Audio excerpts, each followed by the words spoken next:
community life, sacred sexuality, and shamanic medicine work are three elements that our unhealthy modern society was trying to put away from the day to day life of people.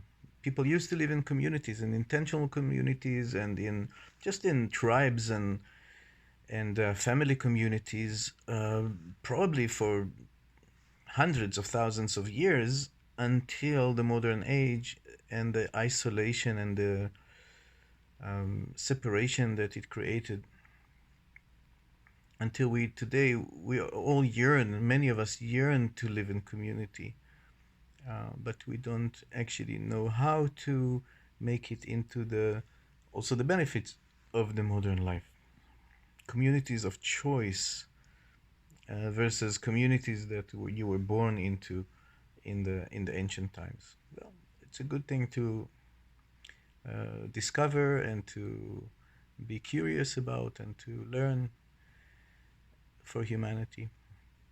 Sacred sexuality was also something that was, part of being human, was to connect to the sacred. That's why all humans created all kind of belief systems and religions and spiritual paths. It doesn't matter where on earth they are, because part of being human is relating to that which we call the sacred, to the mystery.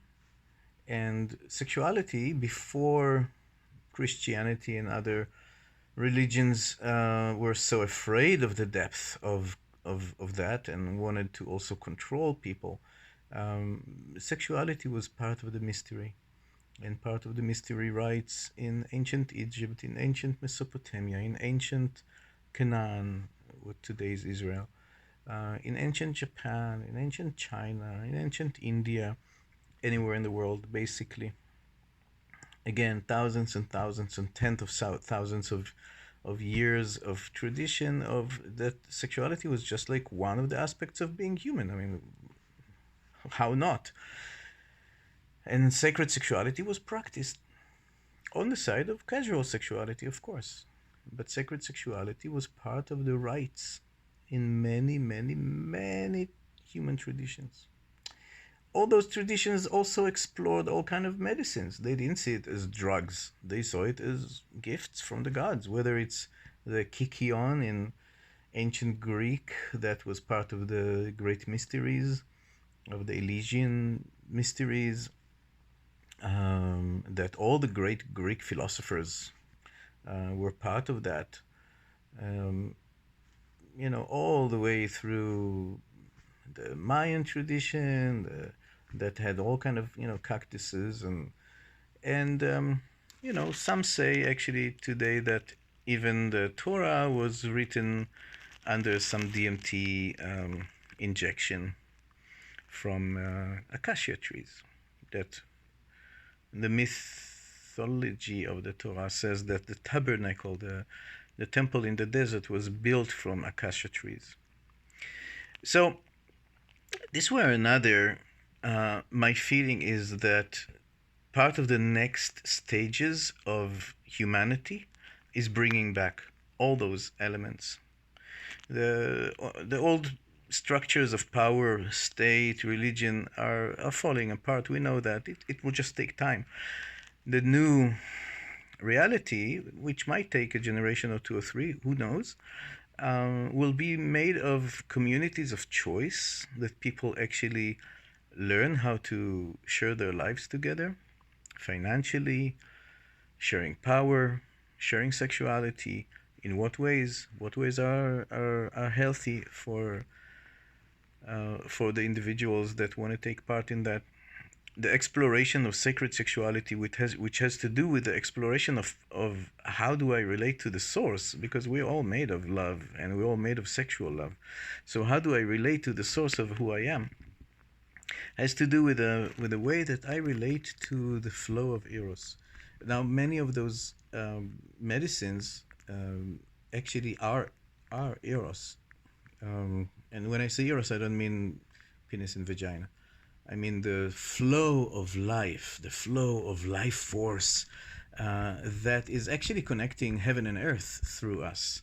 In some ways, those medicines are showing us the cosmic lovemaking, what the Kabbalists were always kind of dreaming and feeling, how earth and sky are making love through our prayers. So bringing this sacred union into the sacred union of the cosmos through injecting medicines in a responsible and healthy way, which also our society, by pushing it to the margins, put it actually in a crime zone, didn't allow us to actually learn the right dosage, the right ways, how to be responsible, how to use those gifts that nature gave us in a responsible and healthy way.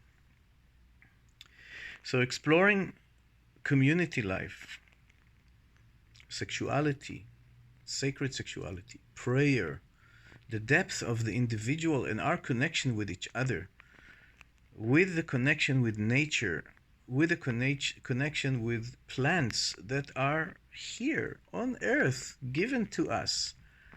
Some say, like Kenneth McKenna said, that had the theory of the stoned ape, that actually eating mushrooms, magic mushrooms, was part of what made the apes develop a bigger brain that helped the evolution of becoming humans.